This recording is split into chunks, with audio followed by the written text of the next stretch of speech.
saya sudah siapkan makanan 500 bos untuk pembagian malam ini untuk makan malamnya.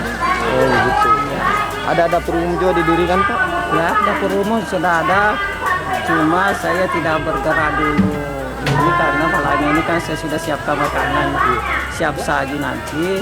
Jadi mungkin lanjutannya besok untuk makan siangnya akan dioperasikan dapur ini karena sudah siap semua bahannya.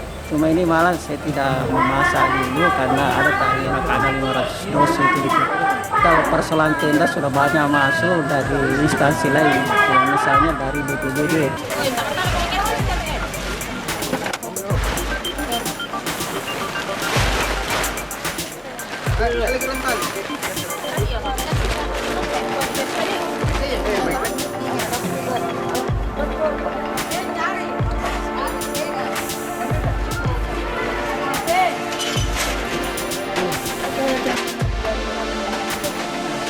Kasi na tempo, kaya tempo,